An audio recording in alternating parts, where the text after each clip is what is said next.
Good evening, everybody. Welcome to the North Fair Oaks Community Council, and this is our regular meeting. We're here every, fourth Thursday of each month, right here in this room. And welcome. My name is Linda Lopez. We're going to start tonight with our roll call. Councilmember John Schott. Here. Councilmember Esperanza Vasquez. Present. Councilmember Beatrice Cerrillo. Here. Councilmember Dale Miller. Here.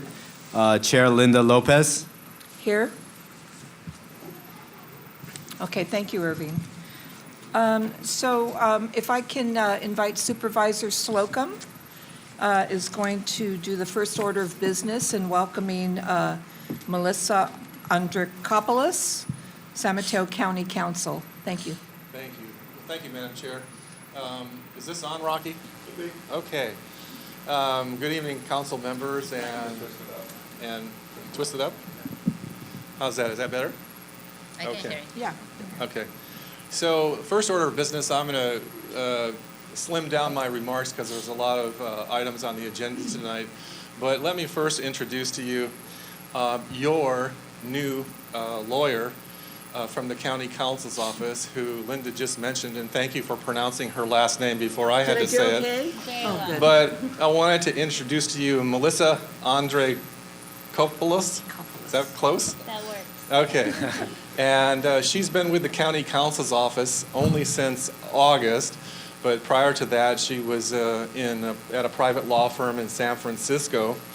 And she has, the way it was explained to me, she has extensive experience in land use matters. And she's going to be a welcome addition to our meetings. And part of the reason that why we thought it important to have a lawyer with you all is because complex things are coming your way. Things like zoning changes, parking changes, and other issues like the slimming down of Middlefield Road. And it's important for a lot of different reasons that there's some consistency between what you hear in terms of these matters, what the Planning Commission hears in terms of their hearing on these matters, and what the Board of Supervisors hears. So hopefully, with Melissa's presence here, we can begin to strive for more consistency in those three hearings, if anything from your board should ever go to the Planning Commission, for instance. So I thought I'd put Melissa on the spot and let her introduce herself and say a few remarks. And then if it's okay with the chair and with the council, I'd like to then proceed to swearing in of the new members, give a couple of comments as updates, and then I promise I'll sit down and we'll go on from there. So Melissa? Okay. Thank you, Supervisor Slocum, and thank you, council members. I appreciate the warm welcome, and I'm really looking forward to working with you all and getting to know the issues that are facing the community. Just a little bit more background about myself.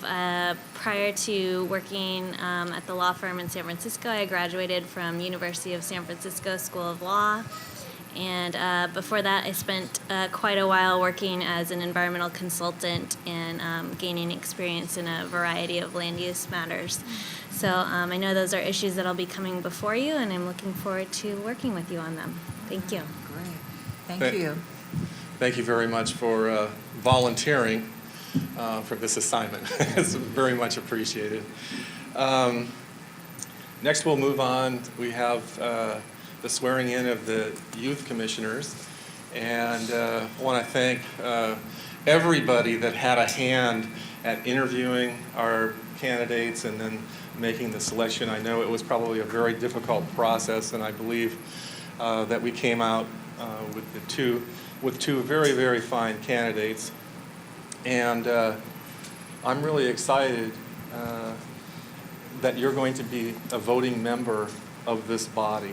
I think that giving the youth of North Fair Oaks a voice in its future is very important. and I'm looking forward to your contributions. So thank you for agreeing. Terry Chin and I earlier today said it's just amazing that 2 young high school folks have volunteered and are willing to serve on a community body like this. And we were reminiscing that when we were in high school, we certainly would have never done anything like you're doing. So congratulations. We're going to do the oath of office now. So if you'll stand and raise your right hands and repeat after me. I say your individual names.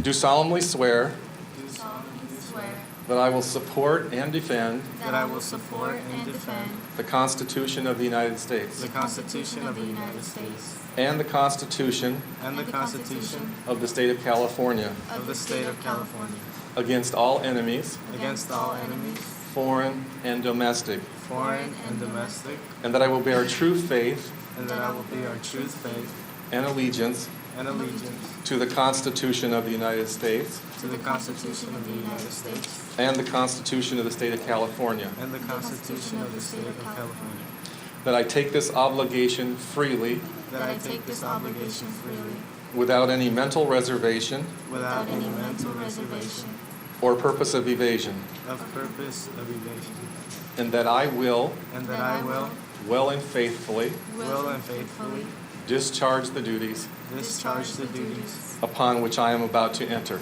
upon which I am about to enter. Congratulations. How about a little Right. applause?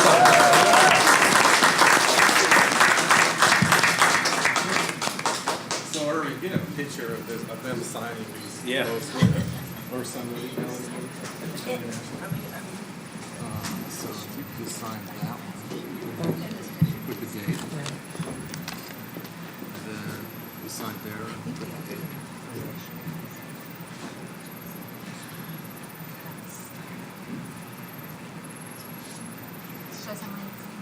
Yes, just print your.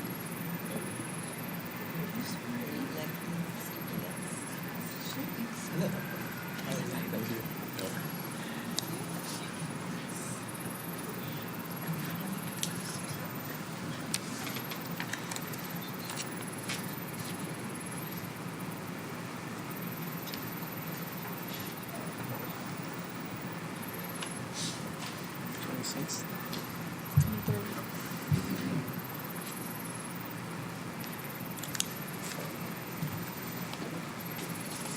Remember to give my pen back.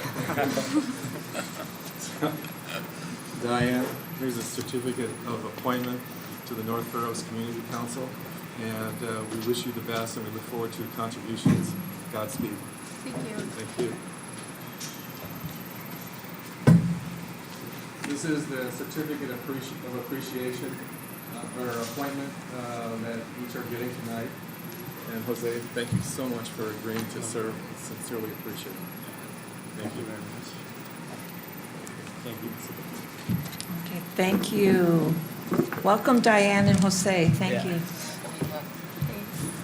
So Supervisor Slocum, you're going to go ahead and give your report. We've moved you to the front of the agenda. I appreciate that. Thank you very much. And Irving, you'll forgive me, but I've really slimmed down your remarks quite a bit here. I'm sorry. But a couple of things. Let me just say that along with the county manager's office and the county council's office and others, we're working on some small new or revised parking ordinances for the North Fair Oaks area. Those parking ordinances will not solve the parking problem. I want to manage your expectations, but they will be rather small incremental steps toward that bigger parking solution that we all know is coming from the Public Works and Planning Departments sometime perhaps in the spring.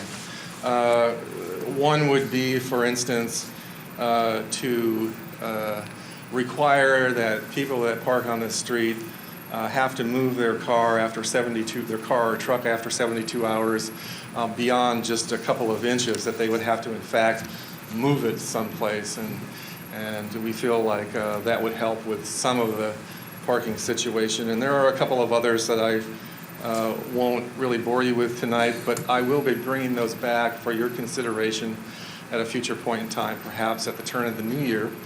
And then I just want to give a really big shout out to the chair, Linda Lopez, because she represented you all so very well at the Board of Supervisors meeting on Tuesday when the board voted unanimously to approve taking Middlefield Road from 4 lanes to 3 lanes. That was a historic moment. I can't remember exactly when Linda came, but when we first arrived in Chambers, there was standing room only, and there were people demonstrating. And Linda got up and gave, I thought, a very solid professional report and represented the council so well. I was so proud of the work that you had all done on this road situation. I know it wasn't an easy journey, and you have asked for additional reports, and I promise you that Peggy Jensen and others at the county are working on those requests. They haven't been forgotten, and you will be getting an update on those things, on topics like business retention and the other things you've asked for. But I think you ought to just take a moment and be very, very proud of the history of this area that you helped shape through all your work and deliberations. I know it wasn't easy. And of course, we need to thank, in addition to your council, the outstanding work of our most awesome outreach team of Pat Brown, Ellie, and Ashley, as we call them around the office. So could we all join in giving the council and this team a great round of applause and thank you?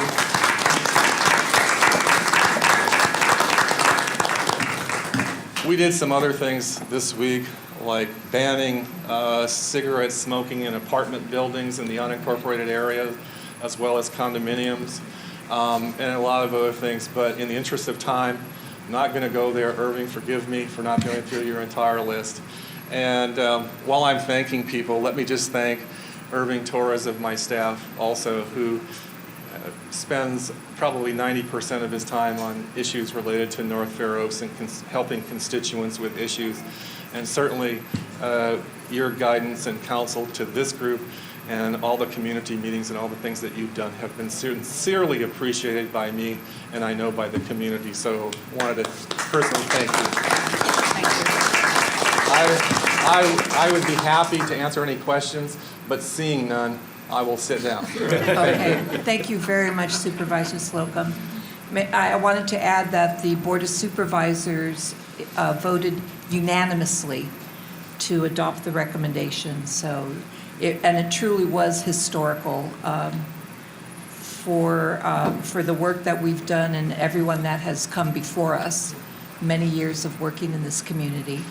It was great. It was my honor. Thank you. We are going to go ahead now with, before I forget, when you sign in, on the table are public comment cards or forms. So if there's something you want to comment on that's not on the agenda, please fill it out and you can just bring it to the table here. Thank you. Okay, so we have 2 sets of minutes here. We need to approve the minutes of September 25th and October 7th. And I hope, I think everyone's getting them early enough, correct? Are you okay? You're getting them so we can look at them ahead of time and, okay. So I'll go ahead and start with, do you need any more time to look at September 25th? Or can we proceed with a motion on that?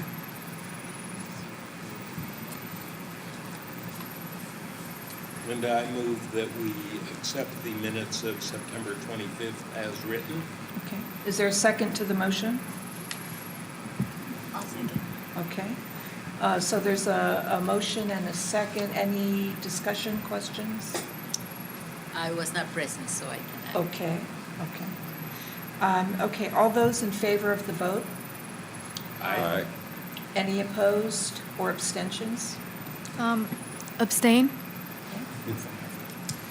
And Esperanza, you're abstaining? I abstain. as well. Okay, all right. I was- Thank you. October 7th minutes?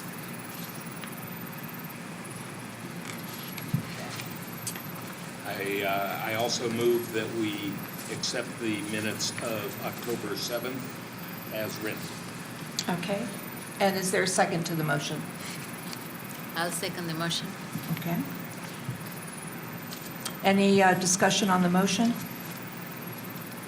All those in favor of the motion? Aye.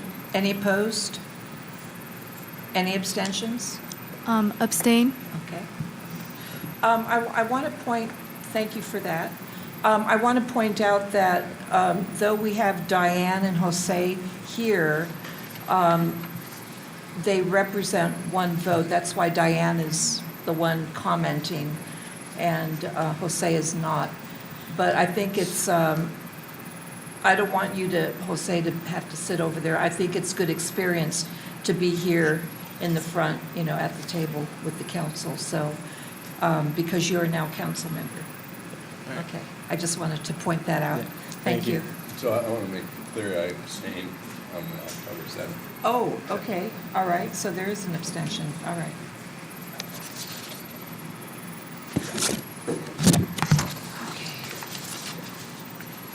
Oh.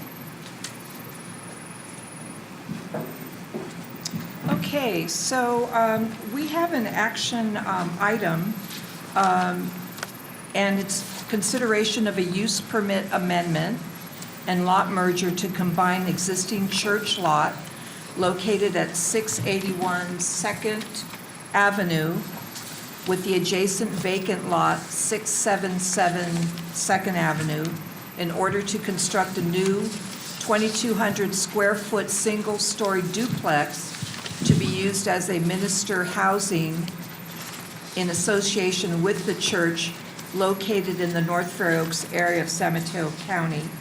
And the name of that church is the Woodside Spanish Congregation of Jehovah Witnesses.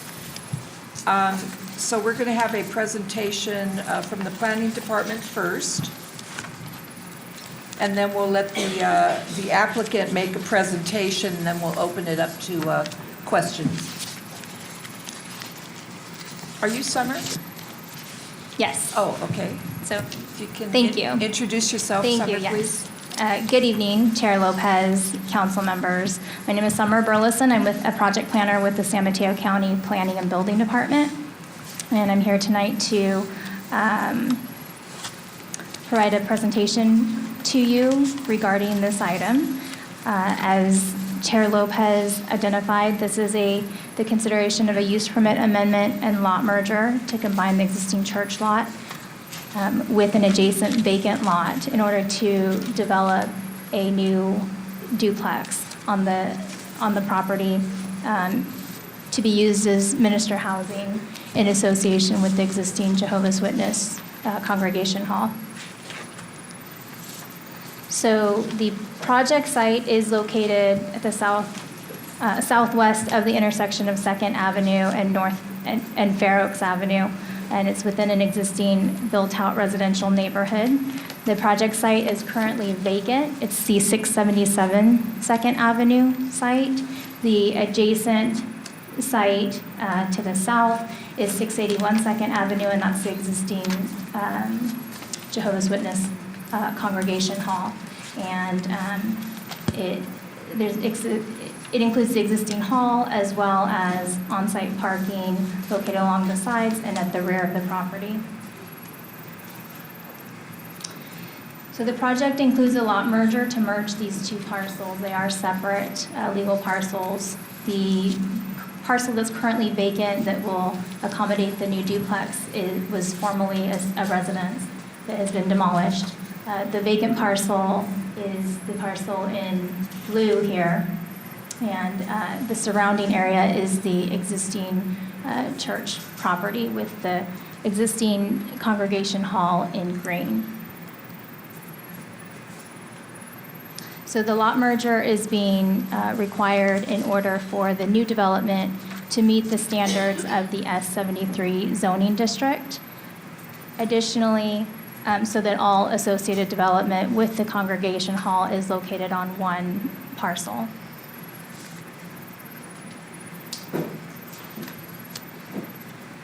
The project includes some reconfiguration of on-site parking.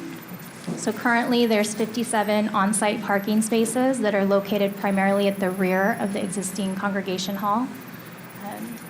The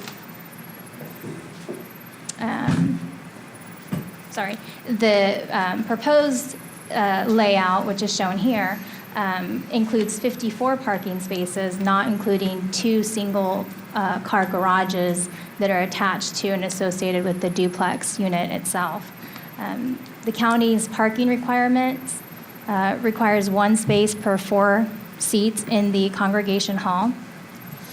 The maximum number of seats allowed in the hall is 224 seats. The hall currently contains 221 seats, which equates to the requirement of 55 parking spaces.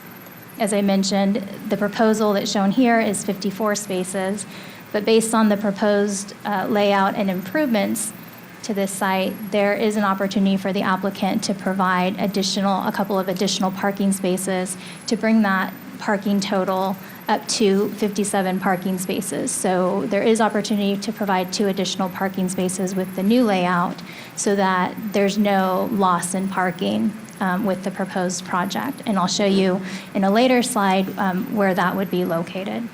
It is existing parking that could remain.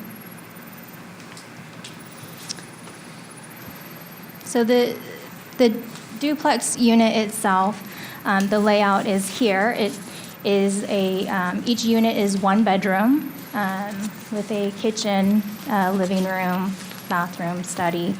Each unit is 800 square feet in size, and you'll see here they're attached by 2 single-car garages that would be associated with each unit.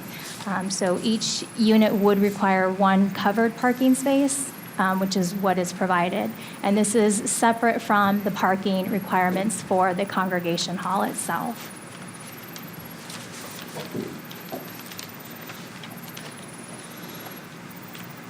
So the elevations are shown here. It's a single-story building.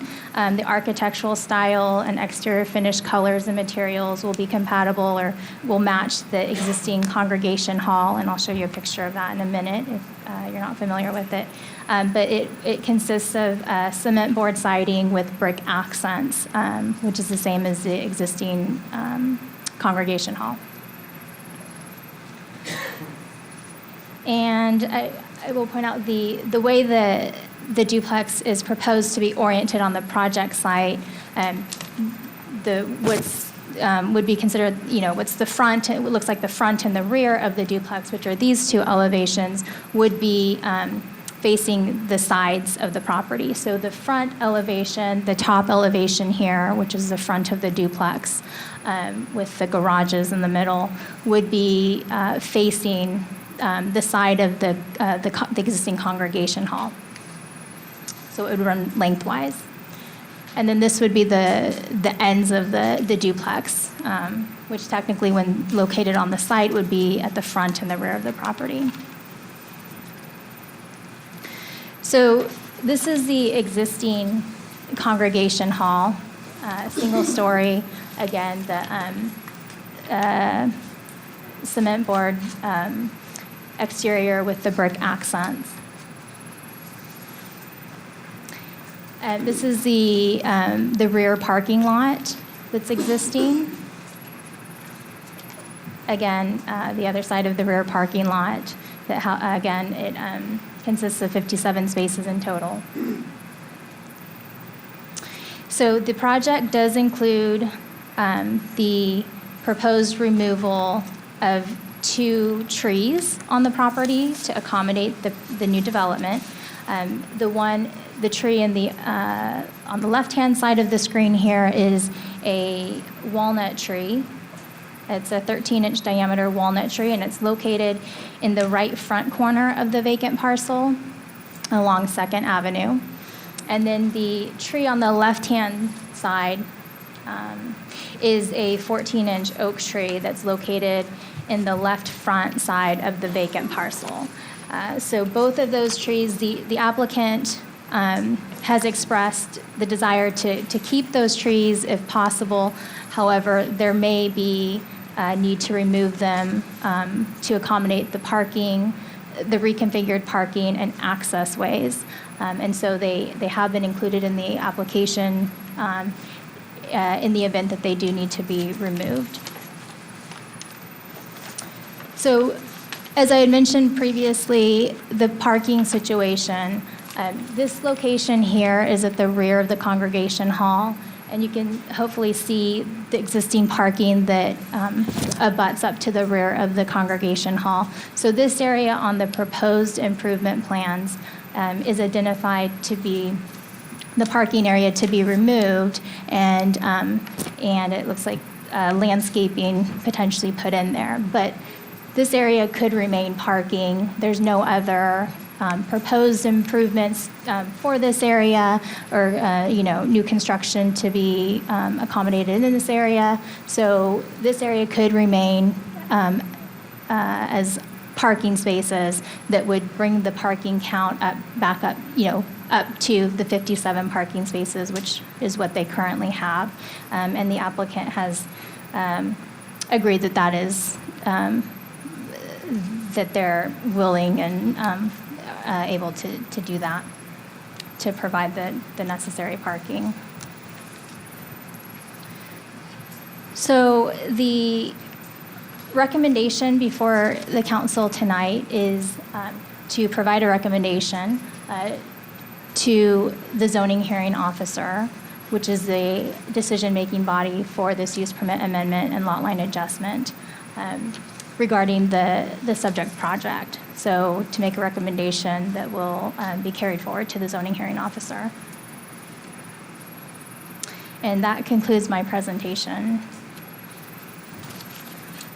Okay, I think we'll go right in. Thank you very much, Thank you.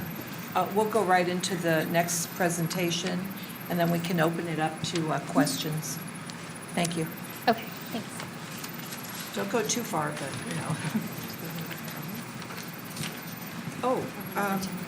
so who's speaking, who's speaking as the applicant? Oh, okay. Yeah, if you want to go to the podium.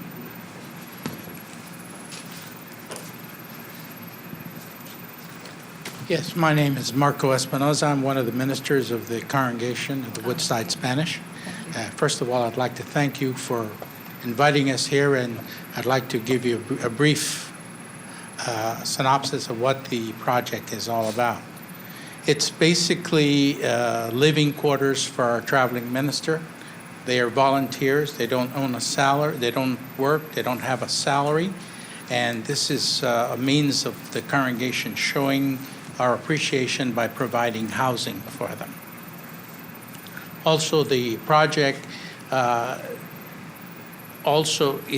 tries, our intent is that we keep the same contour of the building, the same layout as the design has shown there, so that it improves the neighborhood.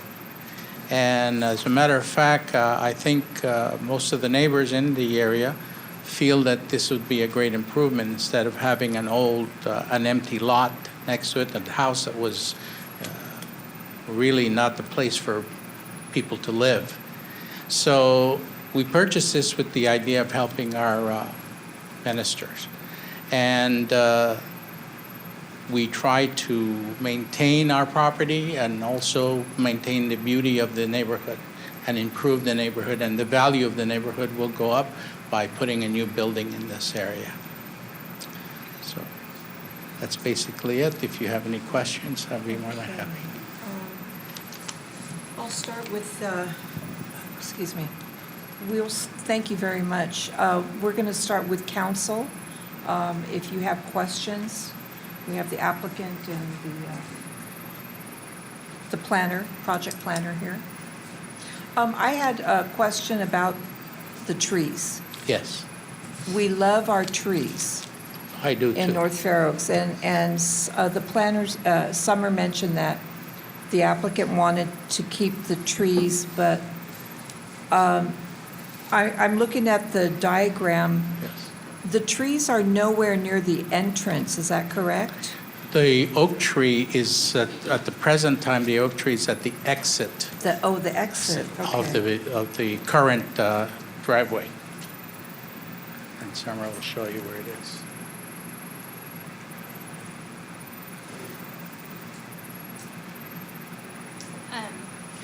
Oh, yeah, so I have the attachment B, Yes. shows that. So the two trees, the oak tree is here, and the walnut tree is down here. So they're both coming towards the front. Right. And as you can see, the walnut tree is right against the sidewalk of the building. And the oak tree is a little further back. Okay. Okay, thank you. Any questions? Yes. Summer, were there any comments that your office received in relation to this project, one way or another? Our office has not received any comments thus far. I will note, though, that the extent of our public outreach to date through this process has been the notification that went out for the meeting tonight. And that went out, I believe, 2 weeks ago. And that went to a radius of 300 feet from the project site. So we have not received any comments from anybody in the public. And there will be another notification, 300-foot radius, prior to the public hearing with the zoning hearing officer. Thank you.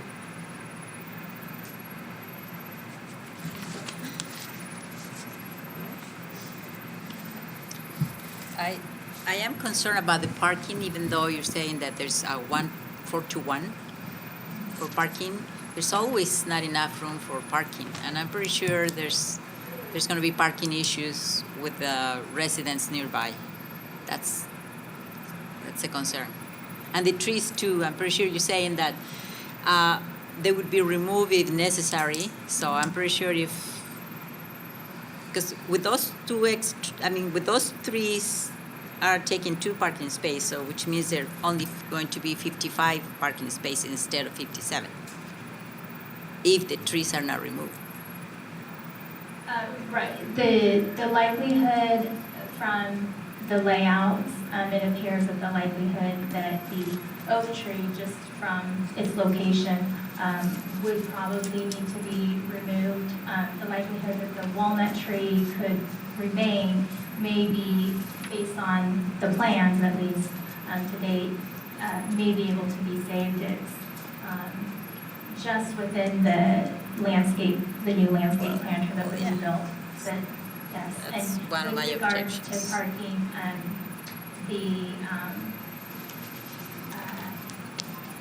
with the additional 2 spaces that they would be keeping, which I didn't point out here, but it's in kind of the red rectangle at the back of the congregation hall. It would allow them to maintain the number of parking spaces that they currently have without any expansion of the congregation itself. The duplex would be required to provide on covered parking separate from the count that's required for the congregation hall. Now, what if there's more people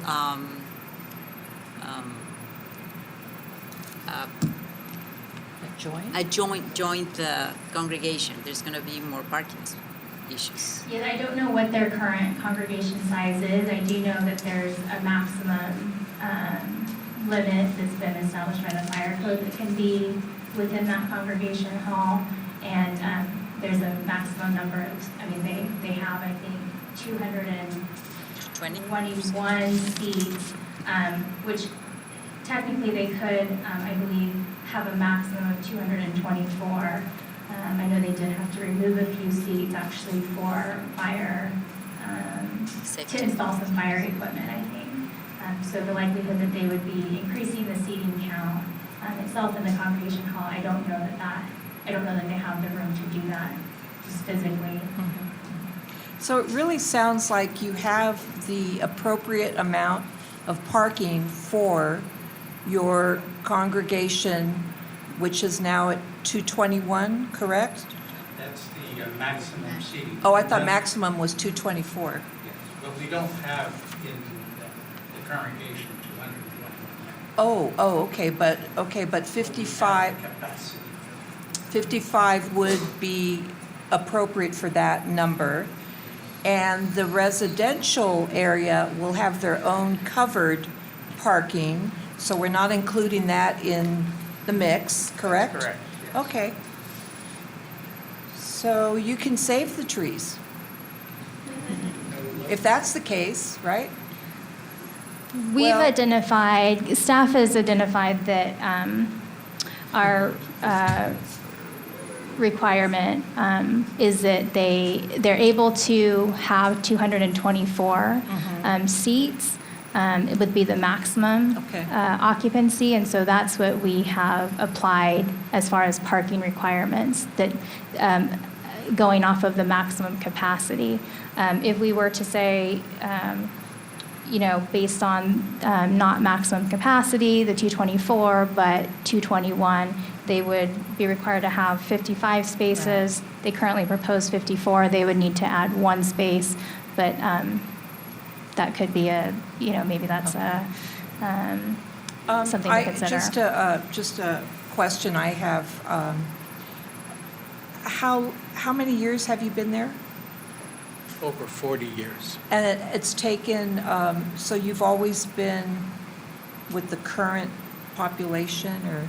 No, not really. It's, It over the fluctuates. years, it's increased and it fluctuates. Okay. And another thing I'd like to mention is a lot of the members have moved away because the rents in Redwood City have been very Oh. expensive. Yeah. So the congregations are below 100 members per congregation. Okay. Thank you.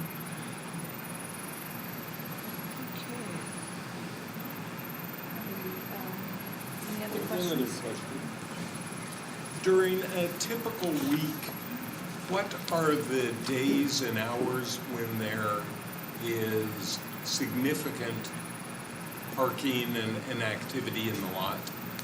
Well, during the week, we have meetings on Wednesday nights, Tuesday nights, and Thursdays.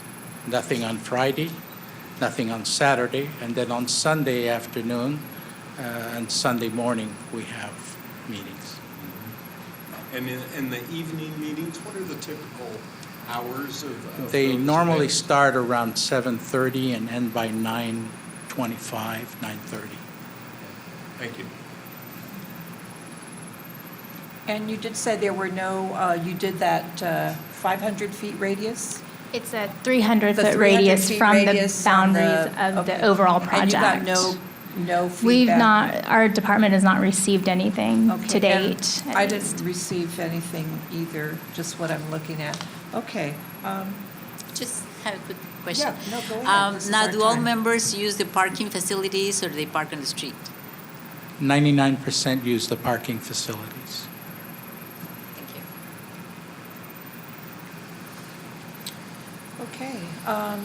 If there's no other questions, then we have enough information in front of us.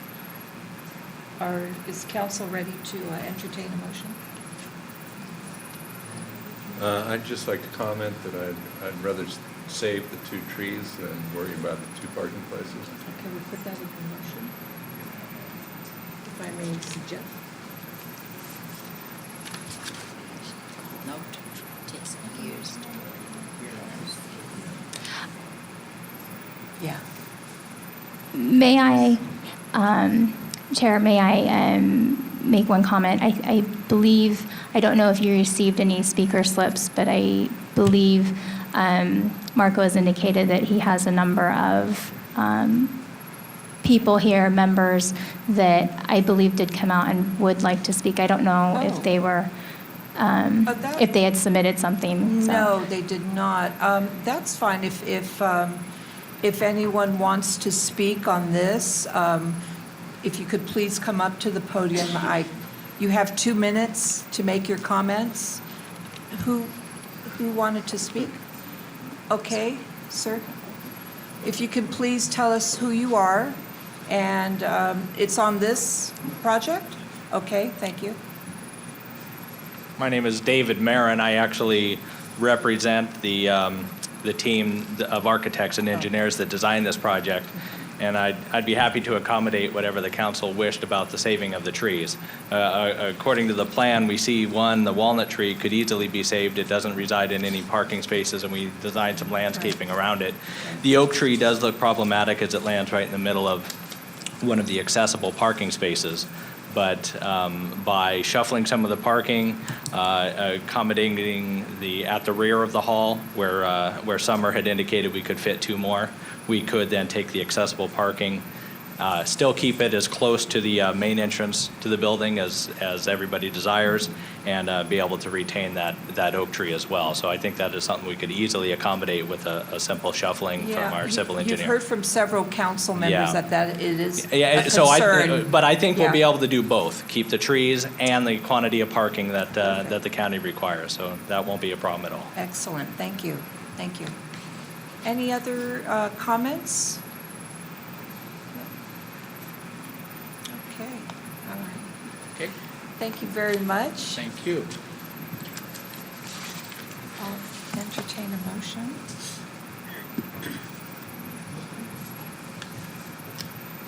I'll motion that we support the use permit amendment and lot merger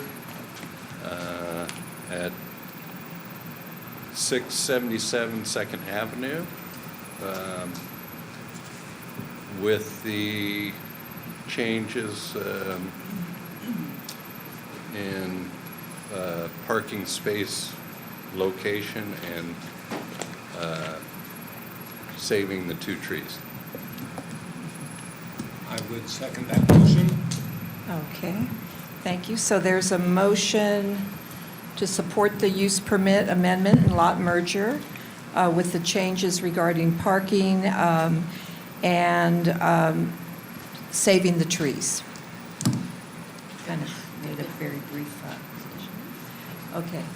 Any further discussion on the motion? No. Without further discussion, all those in favor of the motion, say aye. Aye. Aye. Any opposed? Any abstentions? The motion carries. Thank you very much, Thank you. Summer. Oh, was there something else? I have the next item, actually, Oh, too. so- that's right, okay. Okay, and actually, though, I'm going to put that on hold for a minute. I need to go back to something that should have followed regarding public comments. Thank you very much, all of you that came regarding I'm sorry, I'm not sure, it's a church. I was going to say ministry, but I never know which religion uses what word, so I'll just say the church. Thank you very much. Thank you. Okay, I'm sorry to kind of bounce back here, council members, but I do have some public comment slips that were turned in. And I'd like to go ahead and call Terry Chin. Terry, you still here? Oh, there you are. Okay. Chair Linda Lopez, point of order. Just want to make sure that these public comments are separate from the next item, or are they regarding sports? This one zone? is, yes. Okay. Good evening. I'm Terry Shin. I'm the manager here at the Fair Oaks Community Center. And I actually just wanted to come up and make sure that council members as well as members of the audience are aware that a week from tonight, we will actually be hosting the Redwood City Council here at a town hall meeting, which is going to be only the second of 2 town hall meetings that our city council has done. And it's going to be an opportunity for members of our community. And even though this is the North Fair Oaks Council, North Fair Oaks is a part of what we call the sphere of influence of Redwood City. And I think that the Redwood City Council would not be concerned if someone from North Fair Oaks wanted to talk about what you like about in Redwood City, or if you have ideas or comments or feedback. That is what the town hall meeting is for. it's a place for people to come and share their thoughts and ideas and concerns with our city council.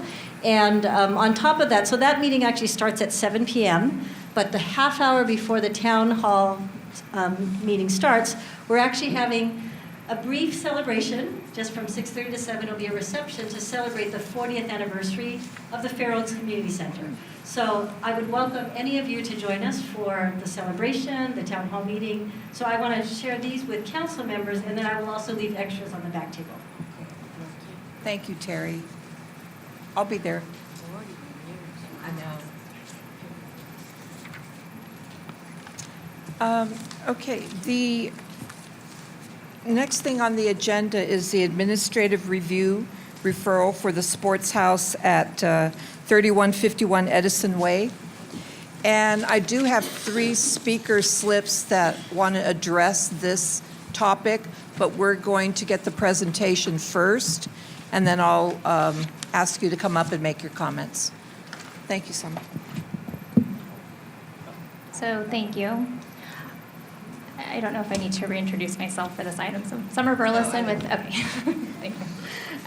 Okay, so this item before you is an administrative review referral for the sports house facility, which is an indoor sports and recreation facility located at 3151 Edison Way, at the corner of Edison Way and Fifth Avenue, shown here.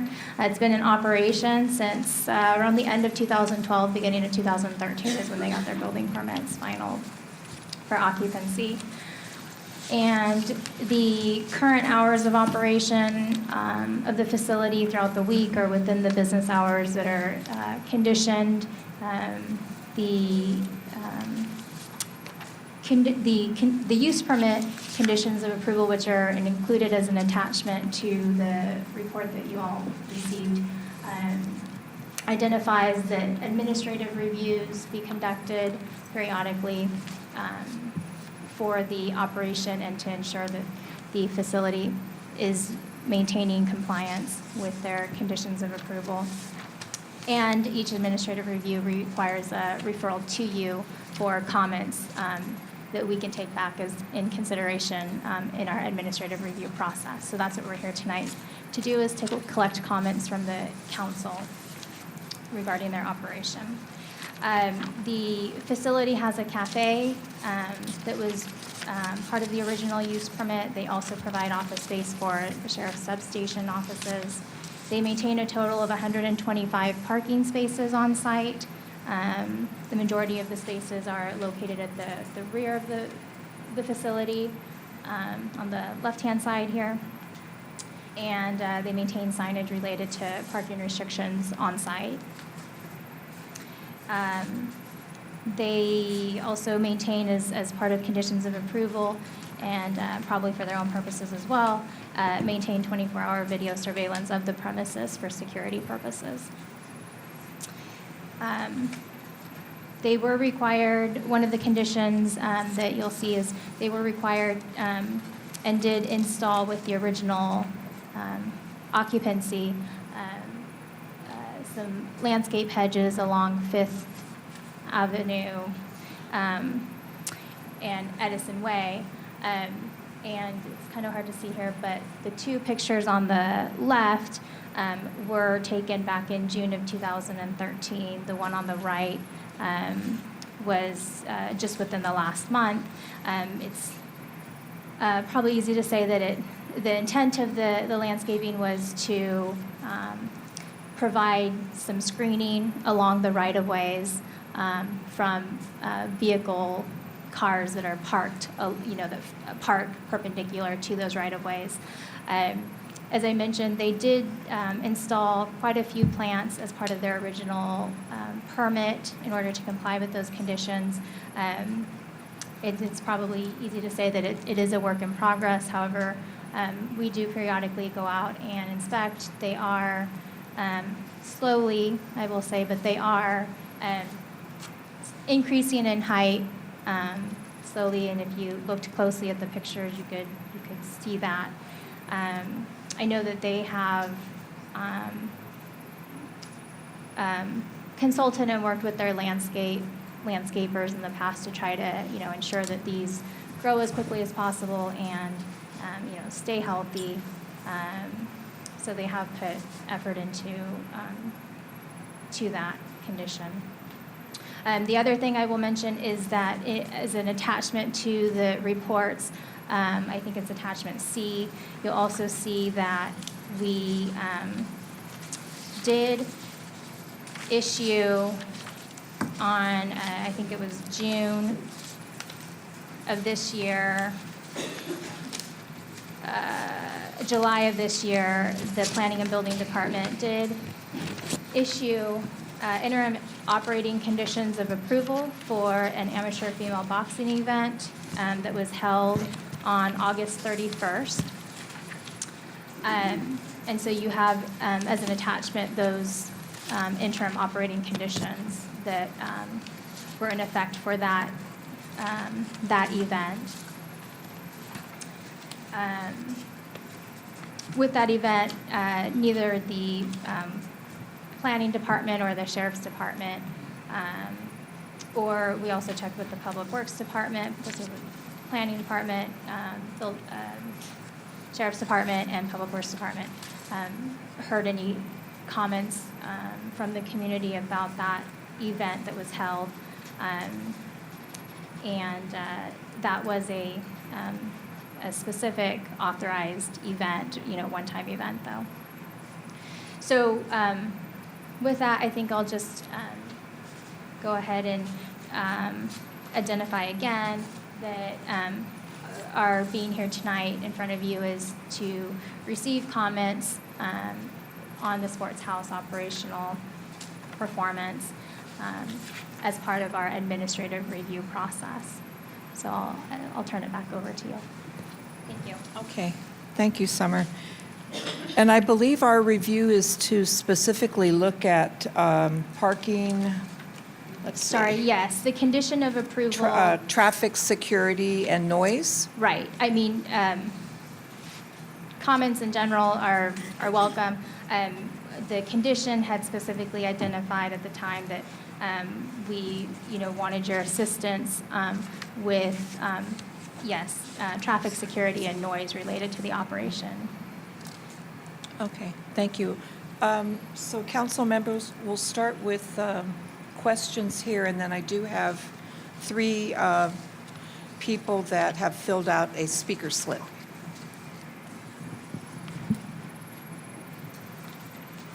I actually had a question.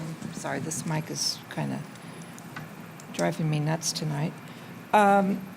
Part of the use permit condition, there were many conditions, and it was before my time when it was actually approved. I think it was, 2011? Yes. Yeah.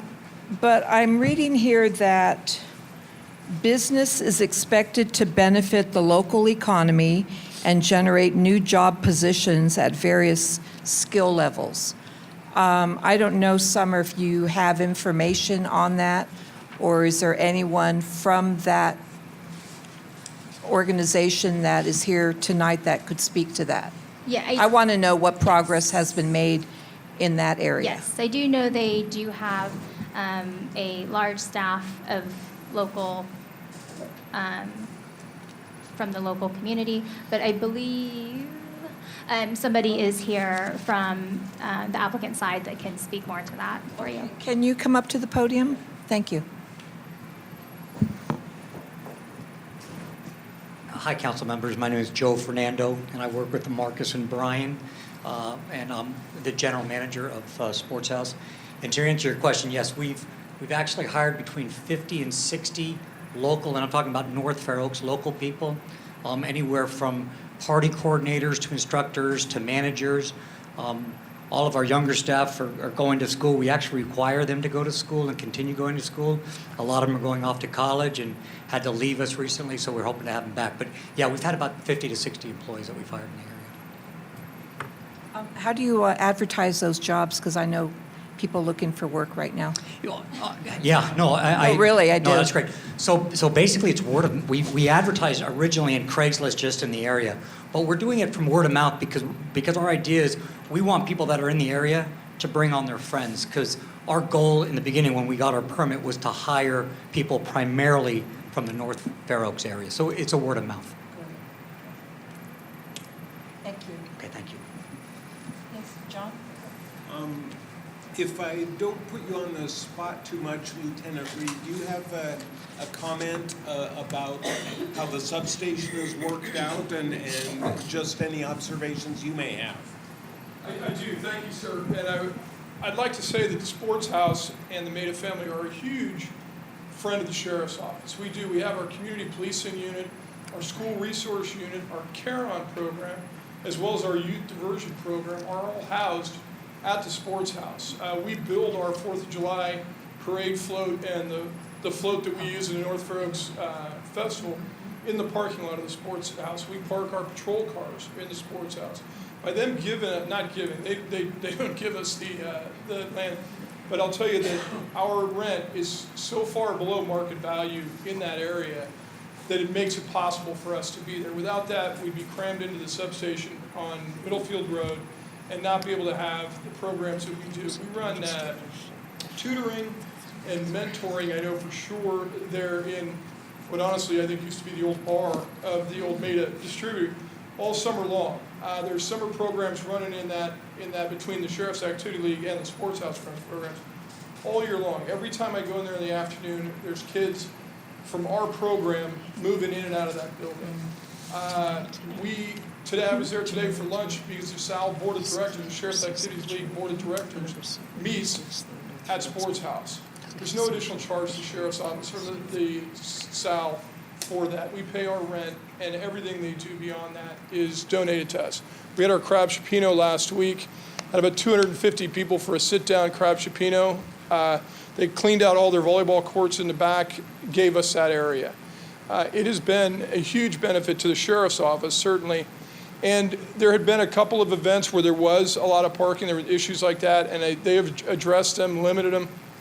Like the last event we had, Summer called me, you called me, right, Summer? There was for that. We're not getting any calls out of it anymore. So to answer your question, it works like a champ for us, and we wouldn't have the presence with our school resource, our community policing, and CARE-ON in the North Fair Oaks area that we do without the help of the Sports House. Do you think the visibility there has prevented any issues like around? Absolutely. When people are coming in the front door there, all they do is look over and there's 8 or 9 Sheriff's Patrol cars. Right. We've got all of our stuff there. And in the evenings, a lot of times our guys are moving in and out of there. If they're coming from a late meeting or something like that, they're going to be moving in and out of there. So absolutely, just having us there, it not only provides just that level of security, but having my community police guys there. Prior to being at the Sports House, they were actually at the Hall of Justice in Redwood City. And so if there was something happening in North Fair Oaks that required extra deputy sheriffs, my guys had to respond from the Hall of Justice in Redwood City, up at 400 County Center, down to the North Fair Oaks area. Now, if I have guys in the office and the sergeant in the North Fair Oaks area hits the button and says, hey, I need some help, those guys are out there and they're there. They've literally run out of the Sports House to the crime scene. They didn't get in their car. They just ran to Fifth Avenue. It's that close, Right. And it's worked that well for us. What about that boxing event that took place? They August? just had one in August.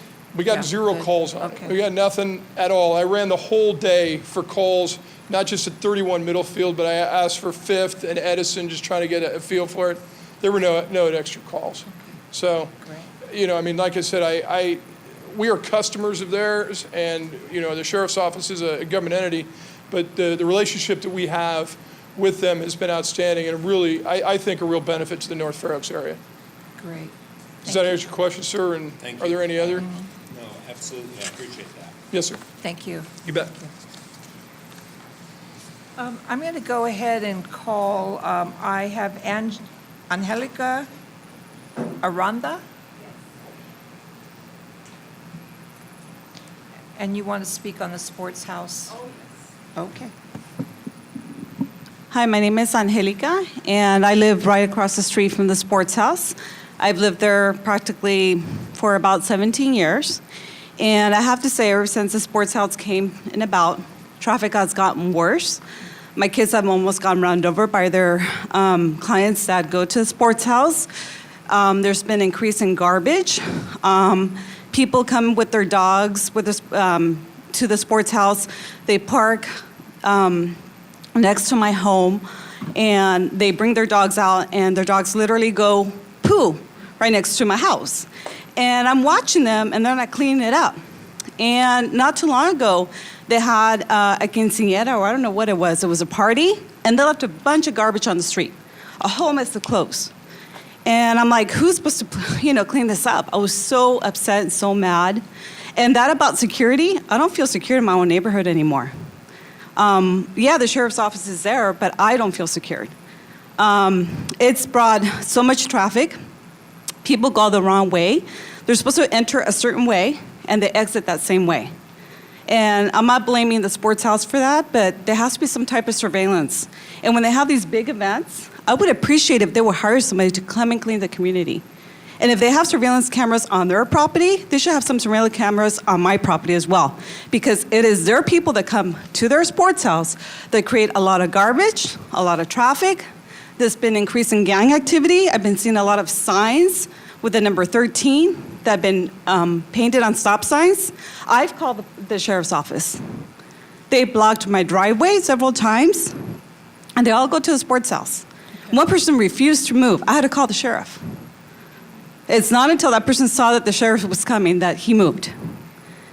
And it makes me livid to just hear that there's no problems when there's a lot of problems. And I know I'm just one person, but there is also some neighbors here that I see that are maybe a little shy to speak, and they can speak as well if they want to about the garbage. And I literally have to call the county every other day about garbage. And we're talking about big bags of garbage. And it's very disturbing to me because I'm still trying to raise a family, and I also work for the county. And it just makes me, I work for San Mateo County for 23 years. All right. So if this is going to continue, what I'm asking for you guys as council members is to please petition or somehow ask the sports house if they can, hire somebody to come and clean this garbage. And when they have these events that involves alcohol, I don't want red cups all over the place on the streets. I don't know if these teenagers were drinking. I don't know that. But I just don't feel secure anymore in my own home. It's created a lot of traffic, a lot of gang activity. A lot of people from different counties are coming to the sports house, causing more parking issues, more like I have to keep an eye to make sure that my kids are going to be safe. And I honestly don't feel safe. Okay. Thank you very much, Angelica. That's what that's why we're reviewing this, but thank you for your comments. Eva Rodriguez? Oh.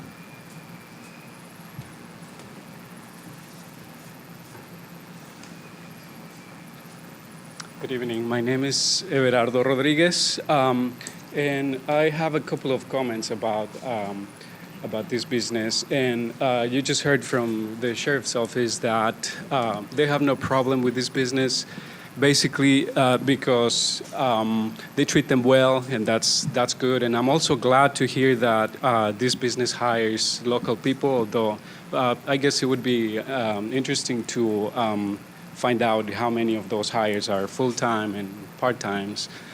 Because for all I know, I've seen many people who might be just temporary for the big events that they have. In regards to the calls to the sheriff, I no longer call the sheriff when there's a problem. In fact, just now when I was leaving, my driveway was blocked.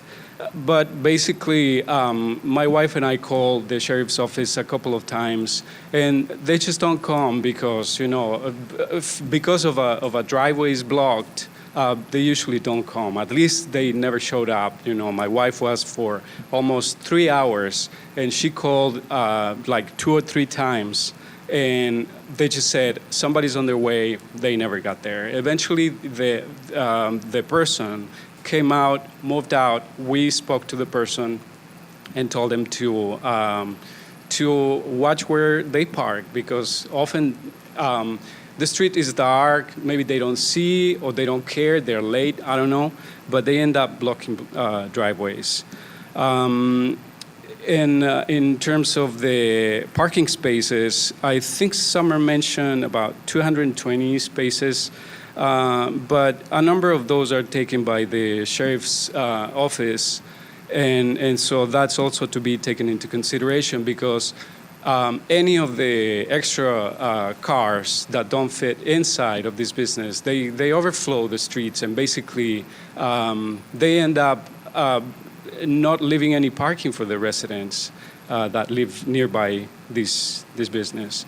In terms of the beautification, I have really not seen anything new. From the pictures that you saw that Summer showed, it's pretty much been like that ever since this business was Maita.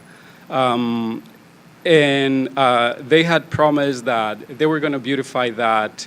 And it's not that I would like to have something beautiful in front of me. I understand that this is a business-making, a money-making business, and so their interests are elsewhere. But the purpose of that beautification was mainly to block the lights of the vehicles that park inside or as they are leaving at night. And in fact, rather than putting more plants, they cut a big tree. I think it was a redwood tree that was right in the corner, and they trimmed another one, perhaps because they wanted their sign to be visible from Fifth Avenue. Mm-hmm. That's what I imagine. I don't really know the reasons, but they cut that down. I have to. And they did not plant more. We have time limits. I'm sorry. Yeah. Okay. Just to summarize it. Go ahead. We have less parking, more traffic, more loitering, as you just heard from the neighbor, and more noise. And on that last point, I think it would be important to curtail or reduce the hours because right now they close, I believe, at 10 p.m., but that's when everybody comes out. And people come out pretty excited about their games, either because they won or something. So they're yelling and screaming, laughter, screeching tires. And it's actually, after 10 when I believe, there's an ordinance to keep the noise down. Okay. So my main issue would be if there's anything to be considered to reduce the hours to close at 9, that would be nice so that people start, going away, and by 10 is already okay. silent. All right. Thank you. Thank you very much. Hugo Morales.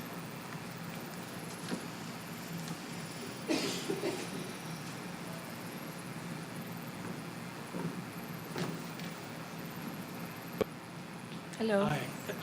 Hi. Thank you for your time. As I get older, I need these. I'd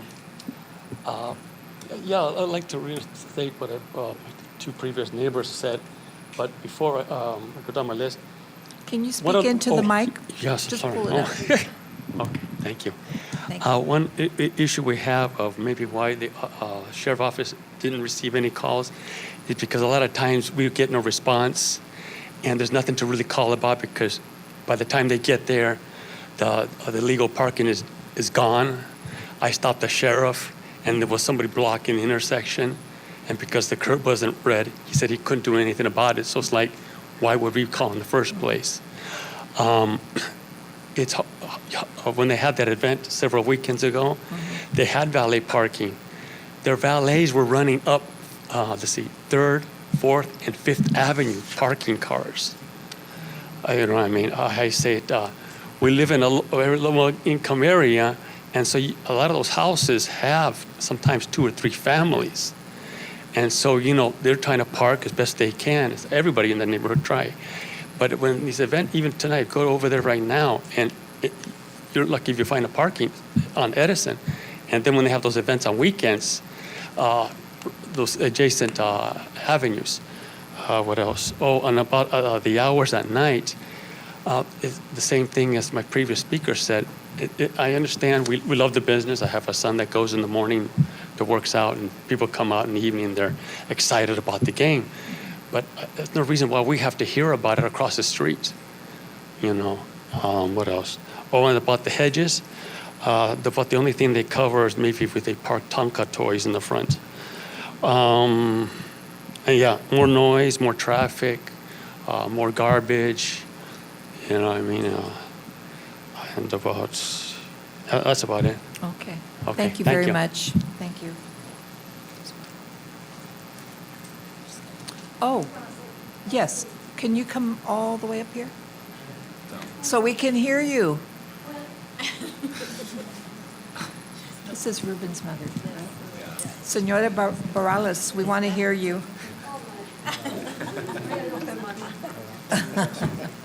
Good evening. My name is Maria, and I just want to tell you that my work's big concern more than anything else is the parking. Parking is an issue, and see what we can do about it because that's very bad. Okay, thank you. Gracias. Okay, well, got a lot of comments as part of the review, and pretty much every speaker spoke about the same thing. Garbage, big issue. The parking overflow into the neighborhood. The hours, reducing the hours, the noise. There's one comment that was made about finding cups. Now, I know you serve, where's the manager? Oh, can you come back up? So you serve alcohol, or you stop serving 1 hour before the facility closes. Yeah, let me clarify that. So are people walking out with open containers? No, or what no, are I'll they doing? clarify that. The business actually closes at midnight. We were allowed to stay open till midnight. Midnight. The cafe stopped serving at 10 a.m. We did that on ourselves. We were allowed to go 1 hour before the midnight hour, but on our own behalf, we decided to just stop serving alcohol at 10 p.m. I'm sorry, my document says you close at 10. Yeah, and that is a misprint because if you look at our original, that's the restaurant per se. If you look at page 5 on the conditions of approval on paragraph 4, you will see that all visitors must be vacated by the premises by 12 a.m. during the weekdays. Oh, okay. But how, can you speak to people being outside with drinking? Or? Yeah, we don't allow people to go. You know, I don't know if they leave with cups, with anything else, but we have people at the front. We don't allow people to go outside with beer. We don't allow people to go outside with, we do about 100 birthday parties per month. I think sometimes kids may bring out their juices or whatever, but we have a full-time, we're probably one of the only sports facilities in the country that has a full-time on-site janitorial crew. And I would like to bring up the fact that the garbage that occurred one day or one evening that the sheriffs were called about and took care of it, that was actually somebody that lived on 8th Avenue that was on the back of their car. We were blamed for it, but they were actually driving home and dumped all kinds of clothes on the corner of 5th and Edison. It didn't have anything to do with us. Okay.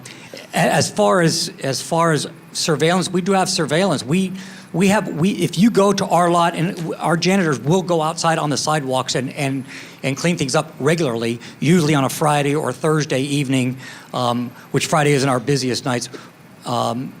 But we have full-time crew on site, and they're supposed to clean the perimeter of the building. Okay. Well, the purpose of this is to hear what, Sure. First we heard everything's great, and then you hear the other side of Sure. it, right? So it's a matter of listening to what people are saying, and it may not be an issue if you're inside the gated area, but Correct. outside on 4th and on Edison, there's some other things going on, and people are bringing that to our attention. So,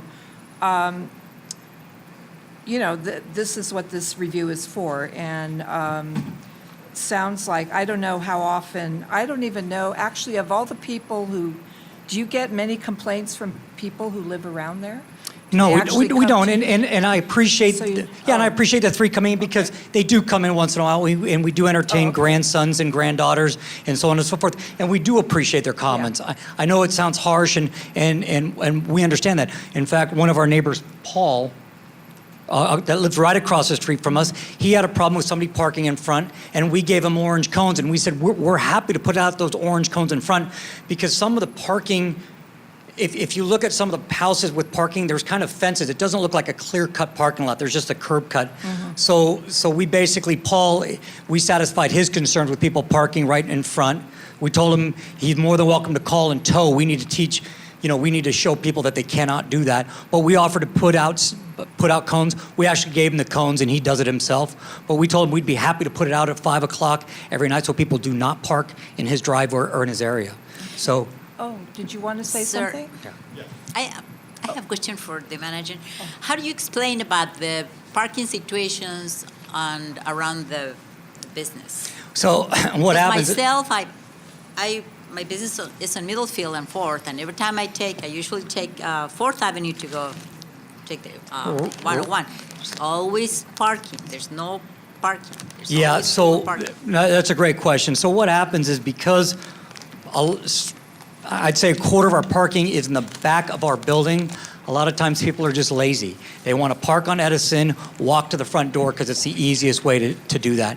And we mention it to people when they come on in that, if you ever get an opportunity, and we have signs that say, please park on our lot first before you go out onto the street. The problem is if you drive all the way down Edison and you go to the back of the area, you'll notice there's a few parking spaces that are open, but yet people just decide that they want to park on Edison Way. Now, regarding the trees, the hedges, how are you going to prove that, or when is that going to happen? Because I cut by bushes on my street every month, and they grow this high. Yeah.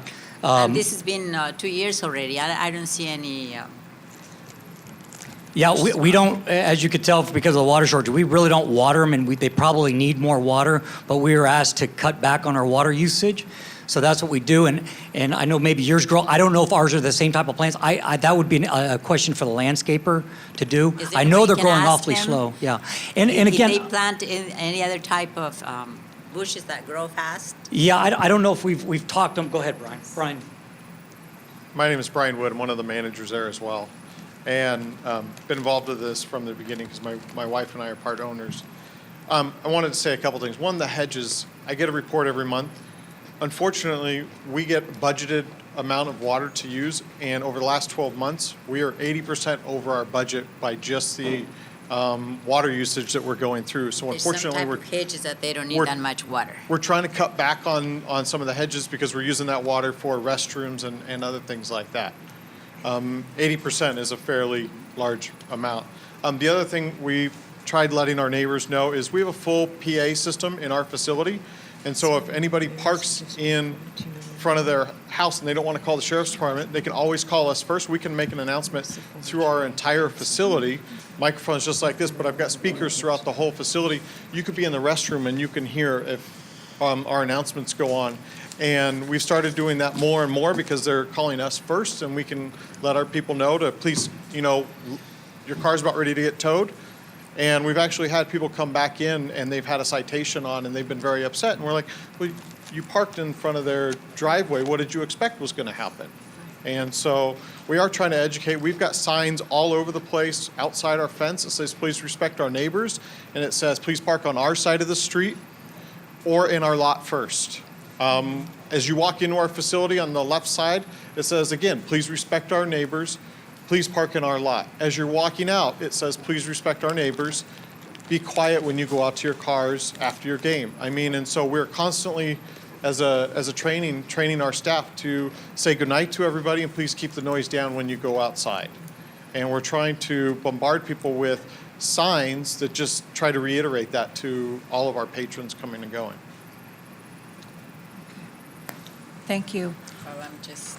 I have another comment from Manuel Ramirez.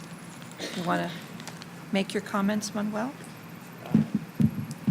Good evening. Thank you, Madam Chair, and Thank you to all the members of the council.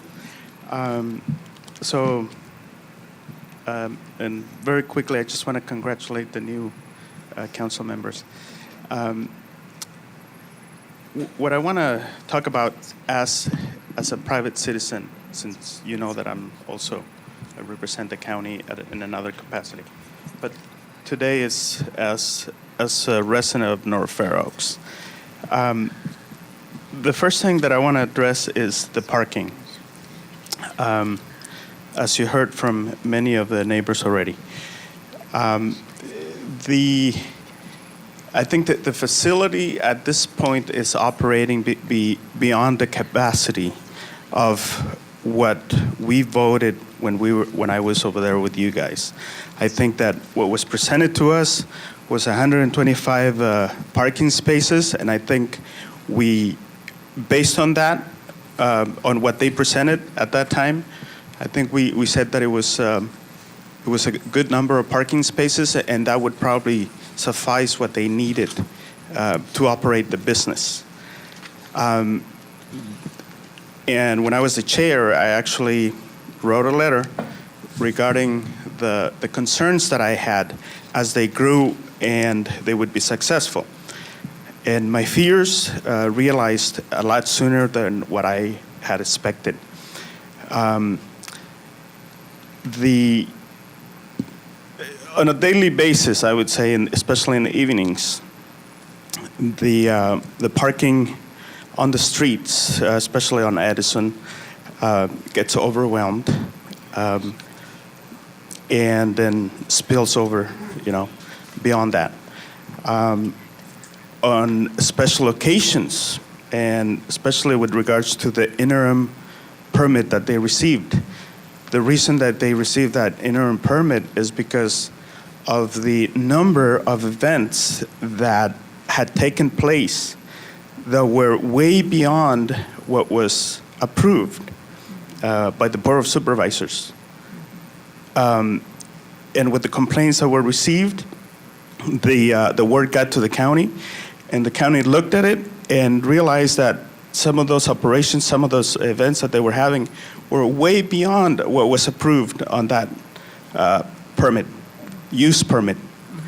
So that's the reason of the interim. So, and if you actually read that interim permit, it will say that they better watch out and they better not have any more of that kind and that size of events.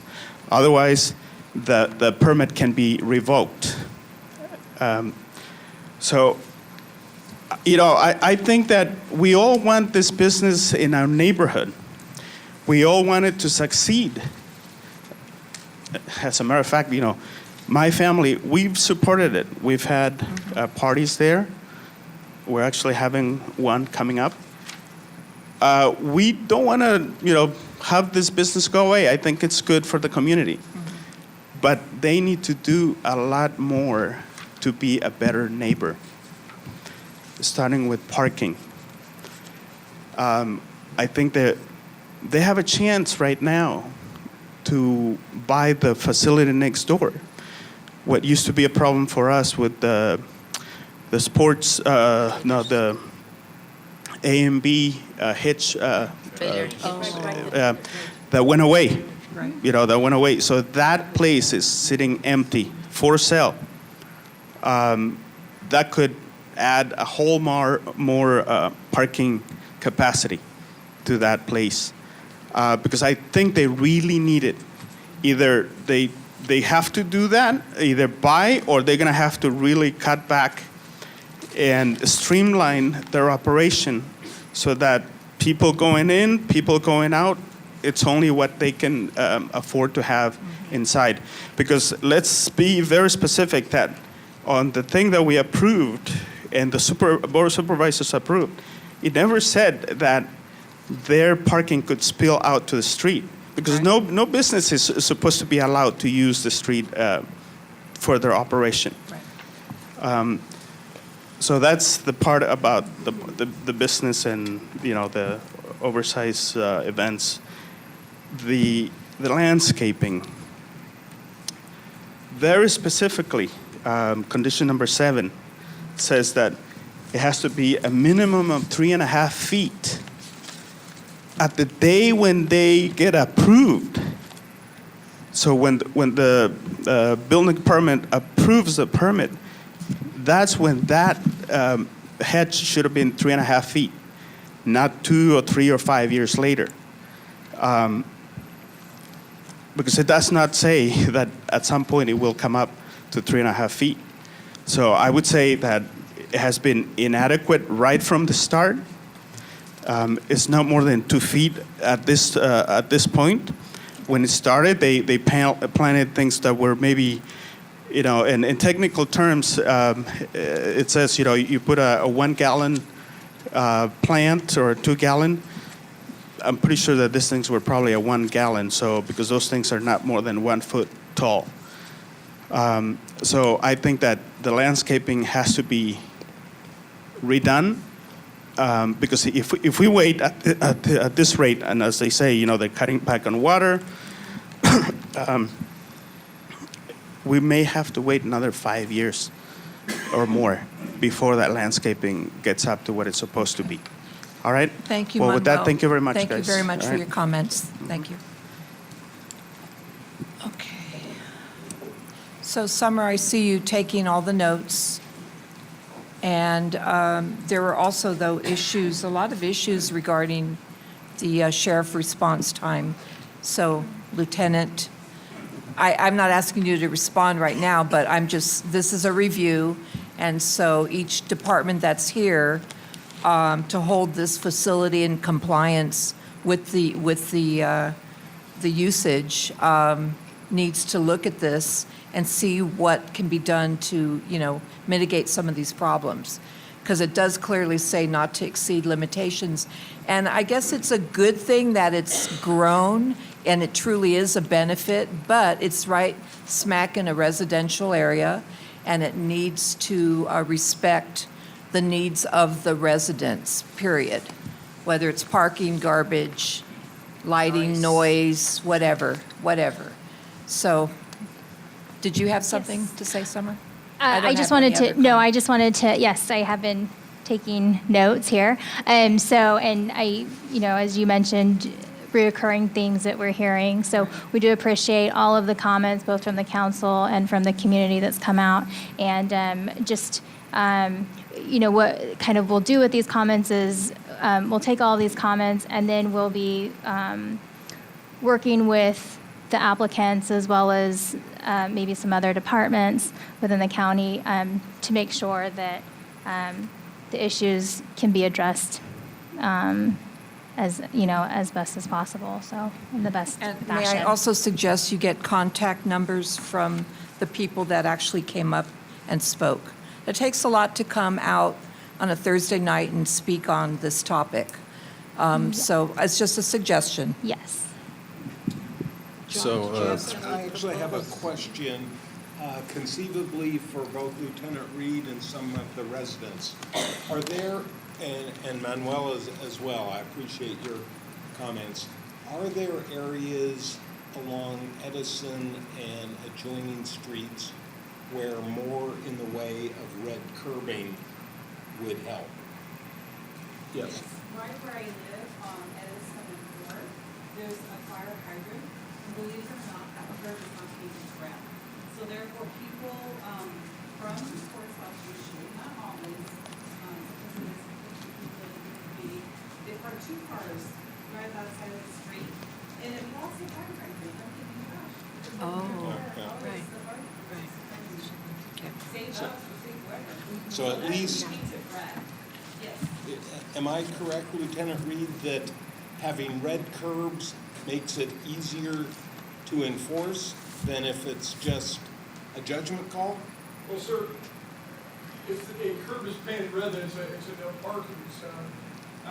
And it's against the law to park in front of the fire hydrant. There were 30 parking tickets in the North Fair Oaks area in the month of September, parking in front of fire hydrants.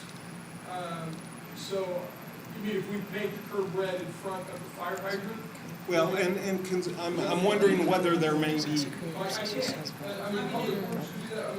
Okay. again, that's a. Yeah, we can't use the time. And there's sections that say where red curves be banking. Extra distance. Excuse me, I'm sorry, Angelica, I'm going to stop you. We have the concerns, the issues.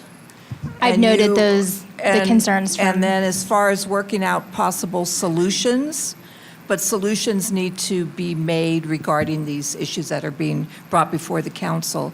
Yes. But you started to say what the next step was for you, for your Right, department. and I I'm sorry. have the comment from Councilmember Schott as well on the red curb. So it is something that involves the Public Works Department. So along with all the other comments we've received, we'll go through them and coordinate with, whichever applicable other departments may be necessary to determine whether something could be done. I can't speak on that, whether that's possible or not, but we would certainly be able to check it out.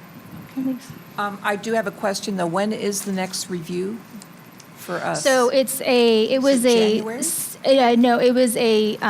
the conditions were such that it was a 6-month review, a 1-year review, and then a 3-year review. Oh. So the dates and the conditions of approval were actually thrown off because it was, their building permits weren't finalized when it was anticipated, so it kind of pushed everything back. But their next review would be, per the condition, would be 2016, I think. Oh, It would be the wow. 3-year review. So this was the 1-year review, which was slightly delayed because of some of the other items that you heard throughout the So summer. the question is, how will the council get feedback on progress? We could, I'm not talking we about could a provide full-blown you. review, but some type of a progress. We could provide you report. even through maybe a follow-up memo report Okay. to the council that could be distributed. Okay. That would be possible. That sound Well- good, council, to get a report back on what progress they're making? I really would like to suggest the recommendation for the council to monitor, to check at least every 6 months to see if there is any issues regarding parking, garbage, and so forth. Because this, this provisions, the permit was issued with provisions that all these things would not happen, and they're happening. And this business has been 2 years already. They've been in business for 2 years. And parking problem is residents. So- Okay, but the thing is, we, as part of the conditions of the approval, you only approved to have the reviews done every, At 6 months, At 6 a year, months and then and a at year, 3 years. so- And then the permit actually expires, it's a 5-year permit, and then they have to go through a whole renewal process, which is a separate type of review process than the admin reviews. But, yes. Yes, Dale? So if there was a 6-month and a 1-year review, so we expected to see 2 reviews in the first year, but this is the first time it's come to the council to be reviewed.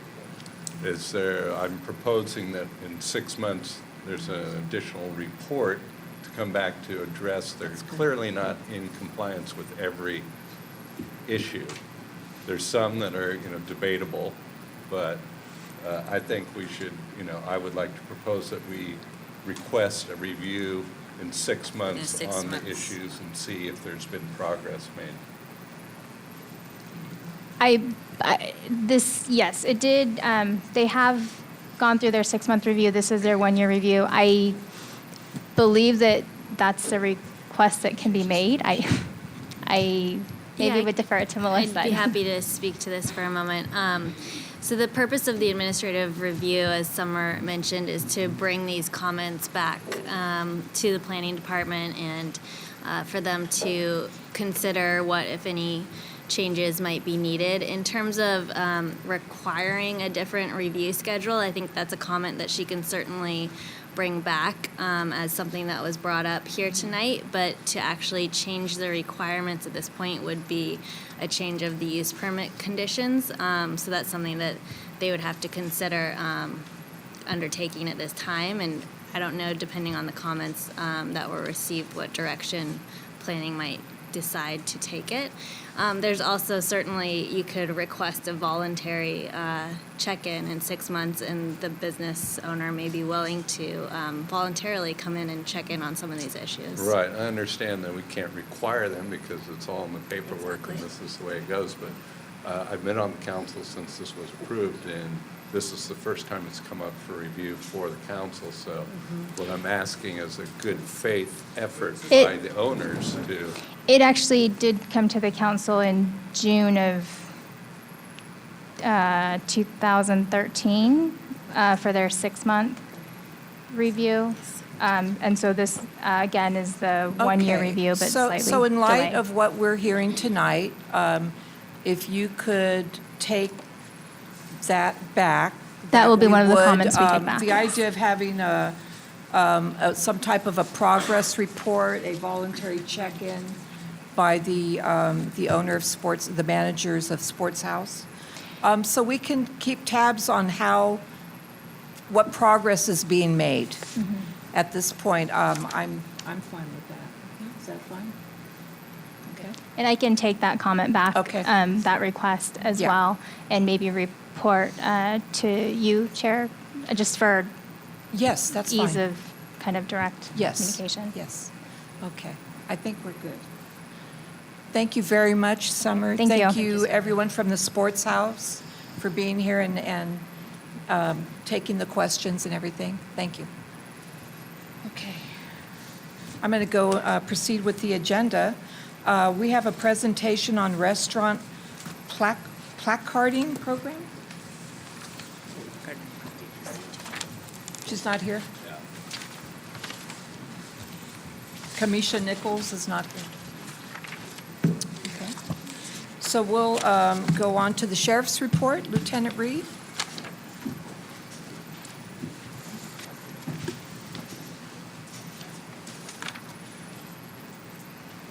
Good evening, council members. Lieutenant Reed for the Sheriff's Office. I just want to give you the quick rundown on basically what some statistics from the month of September.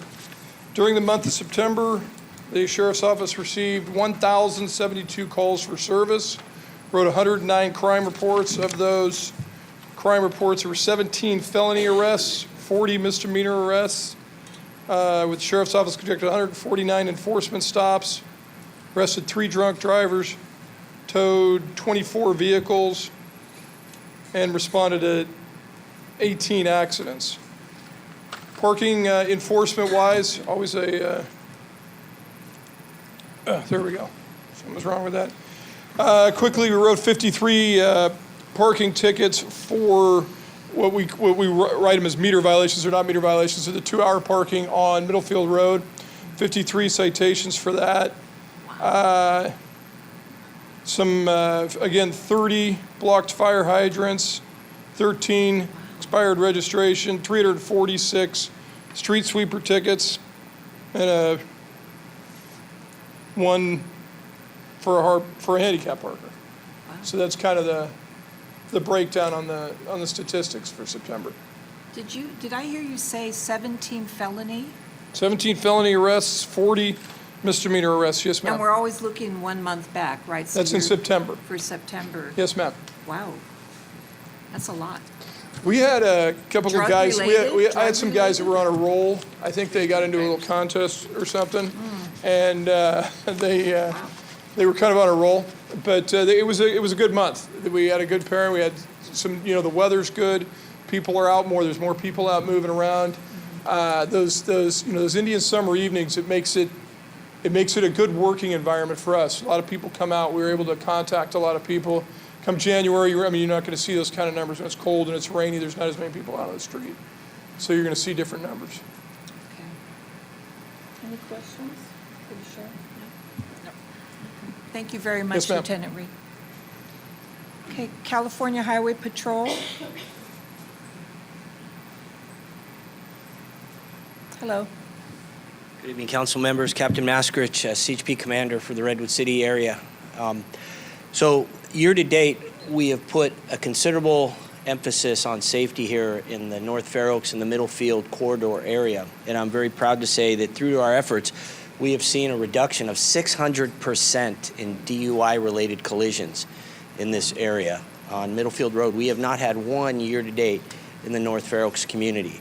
And I attribute that to the hard work, not only the collaboration of just the highway patrol within the Redwood City area, but our partnership with the Sheriff's Department and working together to combat driving under the influence, which has historically been a significant traffic and safety issue, as well as a quality of life issue here within this community.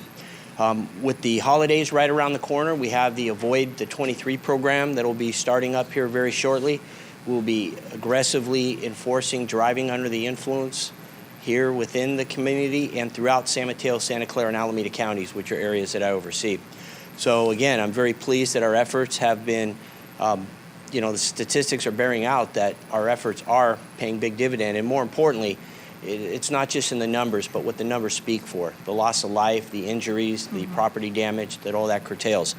We also have a very robust public affairs program. My public affairs officer was out here tonight working with members of the North Fair Oaks community, many of whom are unlicensed, and working to provide public education on how those individuals could work with DMV in order to have their driver's licenses so that they can become productive members of the community and afford themselves the ability to provide for their families and utilize the transportation system and drive their own vehicles here within the community.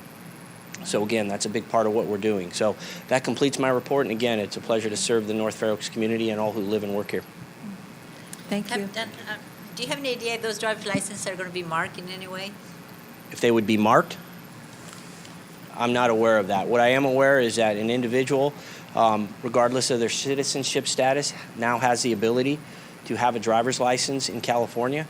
And we're supportive of that program, and we want to make sure that everybody who is able to goes through the necessary licensing requirements to have the license, insurance, the appropriate vehicle registration, so that they can lawfully utilize our roadways and do so safely. Yeah, I think, I'll double check, but I think they are going to be marked. They couldn't get that in that legislation. They didn't want to lose it. So they had to that was like a trade-off. But I'm not regardless 100%, but regardless of how the license works, we're not going to treat that driver's license any different. It's a valid driver's license, and it entitles them to all the rights and privileges that anyone else who has a license that maybe looks different to operate a vehicle here in the state. All right, thank you. Excellent. Thank you very much. Thank you. Okay, Office of Sustainability.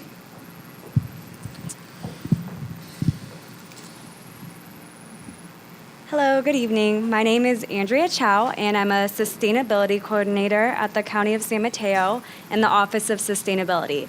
And so our office is relatively new. We launched in July, and we're excited because we're a part of a breadth of programs. And so that includes a lot of different things like residential energy efficiency and stormwater management, but we're also excited to be helping out along illegal dumping. And so I'm here to talk about what the Community Council's recommendations around illegal dumping. And so I have an exciting update and news about the mobile app. And so we issued an RFP quite recently, and our evaluation committee selected SeeClickFix as a contractor to work on the development of a mobile app. And so this mobile app will empower residents to report illegal dumping in the community. And so this can really work to improve the neighborhood. And so our contract has officially been issued with SeeClickFix, and they're building the customized app as well as a website to work alongside that. And so my part in this, in the Office of Sustainability, will be working with North Fair Oaks Forward folks to do the outreach and engagement with the community. We've already had a summer intern this past summer who worked on putting together a marketing plan in preparation of launching the mobile app. And then I'm also coordinating with cross-county staff to figure out how are we going to answer these resident reports efficiently and really address the illegal dumping issues here in North Fair Oaks. And lastly, we're also talking with Recology and Caltrain and the San Francisco Public Utilities Commission to make sure we reach out to them as potential partners in working on this app. So we really want to engage our partners in order to streamline our efforts around illegal dumping and make sure that we're all working together on this issue. And so today we actually had our kickoff meeting that went really well. We had staff from across county departments, and we also had a few potential partners at the meeting. And so now we're working on account configuration of the mobile app, and we're hoping to do training and testing through the end of this year and a public launch early 2015. And so that's my update. Any questions? And what's the launch date for this is? Early 2015. Early 20, oh, okay. Yeah. Okay, all right. We'll keep you updated on a timeline as Okay, it develops. Great, thank you. Yeah. Nice to meet you. I was Yeah, wondering likewise. what the Office of, Sustainability is. Yeah, we hope to be a big part of this in North Fair Oaks and on other issues too. Thank you, Andre. Thank you. Okay, North Fair Oaks Forward report. Who's doing the report tonight, Ellie? All right, good evening, council, county staff, and members of the public. My name is Ellie Dahlman, and I'm part of the North Fair Oaks outreach team. And as Supervisor Slocum mentioned, we're excited to share that the Board of Supervisors has approved the recommendation for Middlefield Road, that came from your council, calling for 3 traffic lanes, sidewalks wide enough to accommodate a variety of amenities, parallel parking, as well as bike lanes. And we just wanted to say a big thanks to everyone that came out to any of the community meetings that we held or participated in this survey to share your thoughts and comments on the project. And we're looking forward to future outreach efforts within the community, including working on the C-Click Fix app. And in the meantime, please visit our website at www.nfoforward.org. We share updates, news, any upcoming meetings. You can find all of that information there. And also watch for our fall newsletter, which we will be releasing very soon. And don't forget to like us on Facebook if you haven't already, North Fair Oaks Forward, and also follow us on Twitter and Instagram. Questions for North Fair Oaks Forward? No, I guess not. Thank you very much, Ellie. Thank you. Okay, council member reports. Does someone want to report on something? You do? Okay. I wanted to, I was given this information that on Saturday, November 1st, out here in the community center parking lot, there will be a toy drive, car show, and Dia de los Muertos, sponsored by Estilo Car Club, I think. But it is basically with the focus of the toy drive is what the person who gave me this this flyer, and he hopes to. They hope to collect enough toys for the holidays. So it's kind of like to start. But it's going to be the Saturday, November 1st, because the city of Redwood City on the Sunday, November 2nd, will have their own festivities in downtown Redwood City, is what I know.